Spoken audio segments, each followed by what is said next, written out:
আজকে আমরা শিখব গতি বিষয়ক বিভিন্ন যে রাশিগুলো রয়েছে, এই রাশিগুলোর সংজ্ঞা কি এবং কিভাবে এদেরকে ব্যাখ্যা বিশ্লেষণ করা যায় এই বিষয়গুলোতে। কেননা এটা হচ্ছে গতিবিদ্যারই ইম্পর্টেন্ট পার্ট। তাহলে আজকে আমাদের শেখার বিষয় হচ্ছে গতি বিষয়ক বিভিন্ন রাশি। গতি বিষয়ক বিভিন্ন রাশি। বিভিন্ন রাশি। প্রথমে আমরা জানব সরণ কি বা ডিসপ্লেসমেন্ট। ডিসপ্লেসমেন্ট ধরেন একজন ব্যক্তি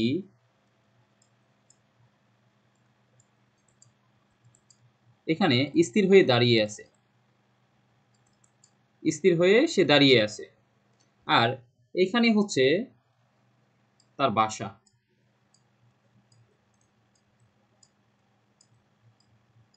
তো আরেকজন ব্যক্তি এসে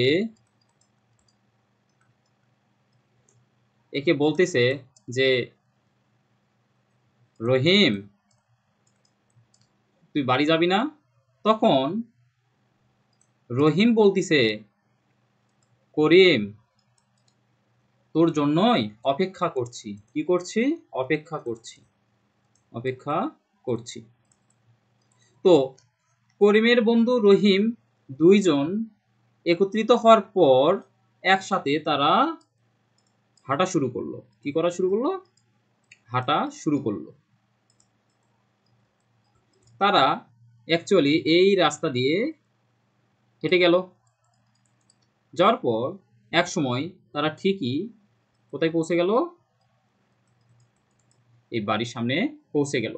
এই যে এখানে স্থির ছিল, বাট এখান থেকে এই পর্যন্ত বস্তুটির অবস্থার যে পরিবর্তন হলো, ডিসপ্লেস হলো, এখানে যে অবস্থান প্লেস ছিল সেখান থেকে বস্তুটার ডিসপ্লেস হলো, ডিসপ্লেসমেন্ট ঘটলো। অর্থাৎ বস্তুটি স্থির অবস্থান থেকে গতিশীল হওয়ার কারণে যে অবস্থানে ছিল ওই অবস্থান থেকে অন্য একটি অবস্থানে চলে আসলেন। এই যে অবস্থানের পরিবর্তন, এটাকেই বলা হয় সরণ। তাহলে সরণ কাকে বলে আমরা খুব সহজেই একটা সংজ্ঞার মাধ্যমে বুঝতে পারবো। সেটা কি?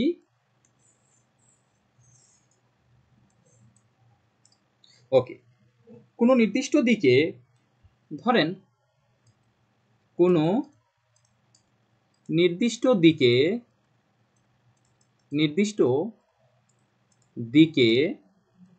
কোনো বস্তুর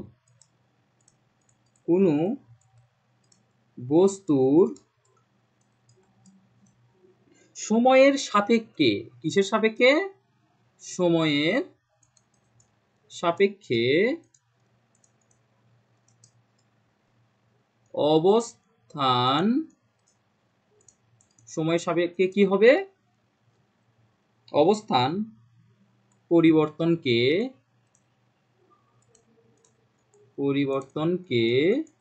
সরণ বলে। কেননা একটি বস্তু, ধরেন এখানে একটি বস্তু ছিল, থাকার পরে সেই বস্তুটা অ্যাকচুয়ালি এখানে আসলো,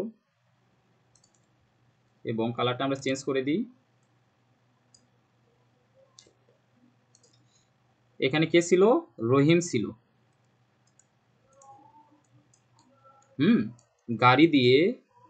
গাড়ি ব্যবহার করে সে বাড়ি আসলো।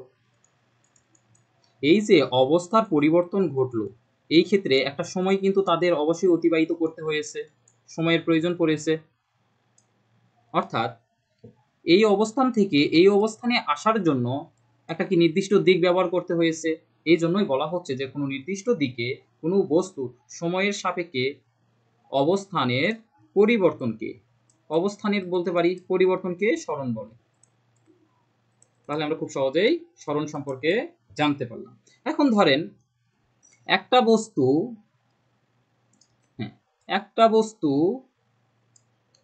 এখান থেকে যাত্রা শুরু করলো, এইভাবে যাত্রা শুরু করলো, অনেক সময় ধরে সে আবার এই অবস্থানে এসে পৌঁছে গেল। তাহলে বস্তুটির সরণ কতটুকু ঘটলো? বস্তুটির কি আসলেই কোনো স্মরণ ঘটেছে? গতিবিদ্যার ভাষায় বলা হয় বস্তুটির স্মরণ ঘটেনি। স্মরণ ঘটেনি।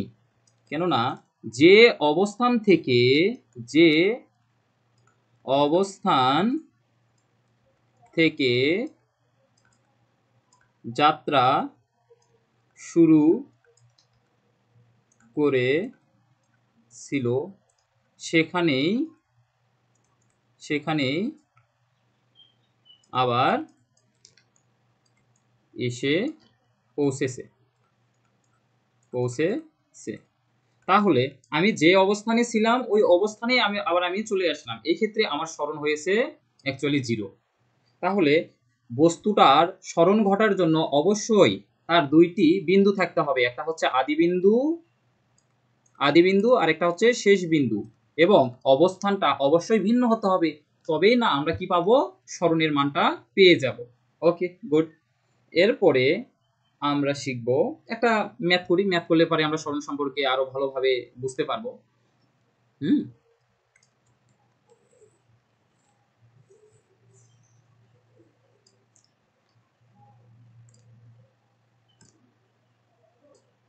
ধরেন একটা ম্যাথ ধরি, যে বলা হলো এরকম, রহিম পূর্ব দিকে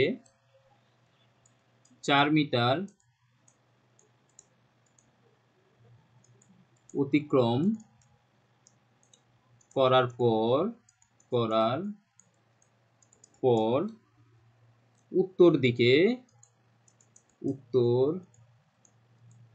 দিকে 3 মিটার গেল। বস্তুটির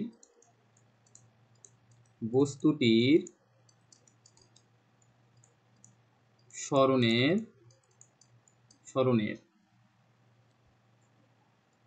মান, আমরা বস্তুটির না লিখে ওই যে রহিমের স্মরণের মান ও দিক নির্ণয় করো, এটা বলা হবে।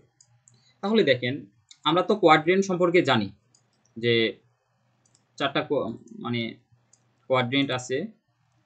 সবার উপরের দিকে থাকে উত্তর, নিচে থাকে দক্ষিণ, ডান পাশে থাকবে পূর্ব দিক, আর বাম পাশে থাকবে পশ্চিম। প্রত্যেকটা কোয়াড্রেন্টের মান হচ্ছে 90 ডিগ্রি করে। তাহলে এটা হচ্ছে 0 বা 360 ডিগ্রি আপনি বলতে পারেন, 0 ডিগ্রি অথবা 360 ডিগ্রি, 90 ডিগ্রি, 180 ডিগ্রি, এটা 270 ডিগ্রি, এটা হচ্ছে 0 ডিগ্রি বা 360 ডিগ্রি, যেটাই বলেন না কেন। ওকে, তাহলে আমাদের কোয়াড্রেন্ট সম্পর্কে জানা আছে। এখন কি বলা হলো? একজন ভদ্রলোকটা কে? রহিম। এই যে গুলো চেহারা, রহিম ভাই। তো রহিম ভাই কি করেছে? আমরা এখন একটা এই সুন্দর করে কোয়াড্রেন্ট আঁকাই। রহিম ভাই কি করেছে? পূর্ব দিকে 4 মিটার গিয়েছে। পূর্ব দিক মানে কোন দিক? এটা ধরেন মূল বিন্দু, ও বিন্দু। তাহলে এই দিকে পূর্ব দিকে, এটা কি দিক? পূর্ব দিক। পূর্ব দিকে কয় মিটার গিয়েছে? ধরলাম 4 মিটার। এই যে এই পর্যন্ত সে আসছে কয় মিটার? 4 মিটার। এখানে আসার পর উত্তর দিকে আবার গেছে কয় মিটার? 3 মিটার। উত্তর দিক কোন দিক? এই যে উপরের দিক, উত্তর। ওকে, তাহলে সে উত্তর দিকে আবার গিয়েছে কয় মিটার? 3 মিটার। ওকে, এখন বলা হলো বস্তুটির স্মরণের মান ও দিক নির্ণয় করো। তাহলে একটা জিনিস বোঝার চেষ্টা করেন তো, যে বস্তুটা এত দূর পর্যন্ত গেল 4 মিটার, যাওয়ার পরে আবার উপরের দিকে গিয়েছে 3 মিটার। এখন বস্তুটি যেহেতু এই যে এই বিন্দু থেকে ও বিন্দু থেকে যাত্রা শুরু করেছিল, তাহলে শুরুর অবস্থান হতে শেষ অবস্থান পর্যন্ত তার স্মরণ কতটুকু ঘটলো? অ্যাকচুয়ালি স্মরণের মান কতটুকু? তাহলে আমরা খুব সহজেই এটার সাথে আমরা কি সেট করে দিতে পারি না অ্যাকচুয়ালি, বা মিল করে দিতে পারি। দিলে পারে আমরা কি পেয়ে যাব? অ্যাকচুয়ালি একটা সমকোণী ত্রিভুজ পেয়ে যাব। সমকোণী ত্রিভুজ।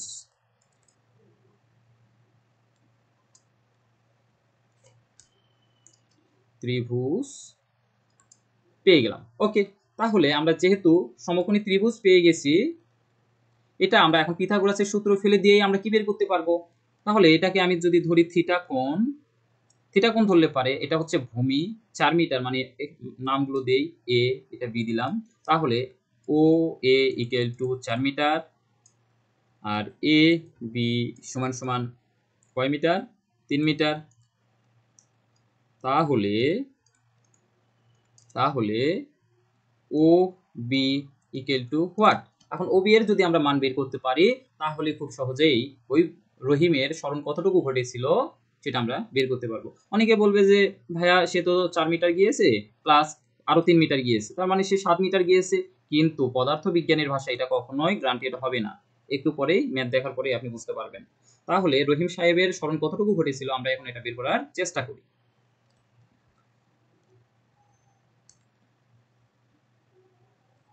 এদিকে এগুলো একটু মুছে দিই আমরা। ওকে, আমরা জানি কি? আমরা জানি ও, এই যে O B square equal to O A square plus A B square, অর্থাৎ অতিভুজের উপরে স্কোয়ার, ভূমির উপরে স্কোয়ার প্লাস লম্বের উপরে স্কোয়ার। ওকে, তাহলে ও এর মান দেওয়া ছিল 4, 4 এর উপর স্কোয়ার, এ বির মান দেওয়া ছিল 3, 3 এর উপর স্কোয়ার। করলে পারে কত হয়? 16 প্লাস 9 সমান সমান 25। অতএব O B equal to root over 25 সমান সমান প্লাস মাইনাস 5।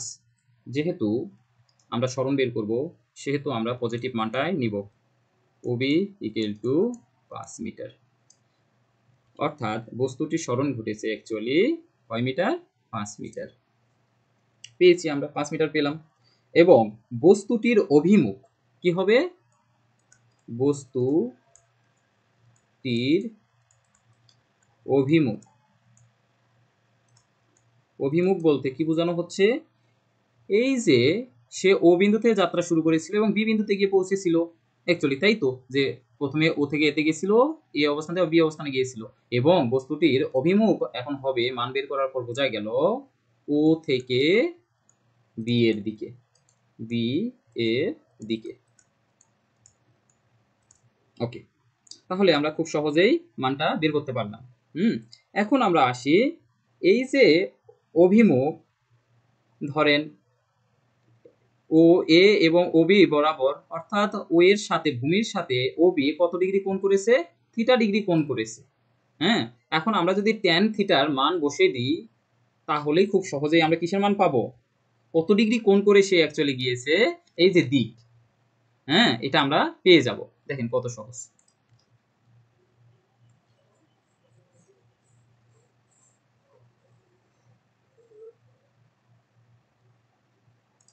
ওকে, তাহলে আসলে ত্রিভুজটা এরকম ছিল। এটা ও দিয়েছিলাম, এটা বি দিয়েছিলাম, এটা এ দিয়েছিলাম, সে থিটা কোণ তৈরি করেছে, এটা 4 ছিল, এটা 3 ছিল, আর এটা 5 পেয়েছি। ওকে, এখন আমরা জানি tan theta, tan theta equal to কি? এটা ট্যান থিটার মান বের করার একটা সহজ বুদ্ধি হলো ঠ্যাং লম্বা ভূত, ঠ্যাং লম্বা ভূত, অর্থাৎ ঠ্যাং মানে মনে রাখবেন ট্যান, লম্বা মানে লম্ব, আর ভূত মানে ভূমি। তাহলে ট্যান থিটা ইকুয়াল টু কি হয়? লম্ব ভাগ ভূমি। তো যেহেতু সে কি করেছে, ভূমির সাপেক্ষে ও এর সাপেক্ষে কত ডিগ্রি কোণ করেছে? থিটা কোণ তৈরি করেছে। এই থিটার মানটাই যদি আমরা বের করতে পারি, তাহলে বলতে পারবো সে বা তার দিক কোন দিকে। ঠিক আছে? ওকে, তাহলে লম্ব কি? এখানে লম্ব হচ্ছে এবি, এবি, আর ভূমি হচ্ছে ও এ, সমান সমান 3/4। এখন থিটা ইকুয়াল টু ট্যান ওই পাশে পার করে দিলে ট্যান ইনভার্স 3/4, ক্যালকুলেশন করলে আমরা মান পাবো 36.9 ডিগ্রি। অর্থাৎ পরিশেষে আমরা এই সিদ্ধান্তে উপনীত হতে পারি যে কি পাই, বস্তুটির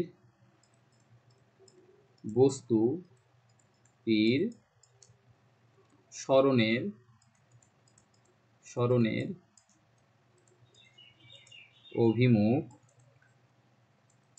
অভিমুখ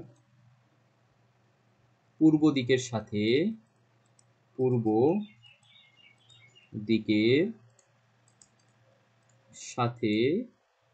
এই যে পূর্ব দিক ছিল না, এটা কি পূর্ব দিক ছিল না, এই পূর্ব দিকের সাথে উত্তর দিকে কত ডিগ্রি করে গিয়েছে, এই কোয়াড্রেন্টটা কি অ্যাকচুয়ালি কি ছিল, উত্তর ছিল, তার কারণ সে উত্তর দিকেই তো গিয়েছে, কত ডিগ্রি করে গিয়েছে পূর্ব দিকের সাথে, 36.9 ডিগ্রি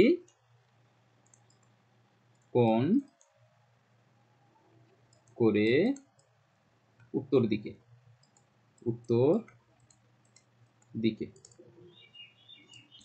বস্তুটির বলতে ওই যে রহিমের সরণের অভিমুখ, এই যে পূর্ব দিক ছিল, এই পূর্ব দিকের সাথে 36.9, তাহলে থিটা ইকুয়াল টু কত, 36.9 ডিগ্রি কোণ করে উত্তর দিকে সে কয় মিটার সরণ ঘটাইছিল, 5 মিটার সরণ ঘটাইছিল অ্যাকচুয়ালি। তাহলে খুব সহজেই আমরা সরণের একটা ক্যালকুলেশন বের করতে পারলাম। এখন এই ধরনের যদি কখনো প্রশ্ন আসে যে সরণের মান বের করো, সরণের দিক বের করো, তোমাদের আর ভুল হওয়ার সম্ভাবনা থাকবে না। ওকে।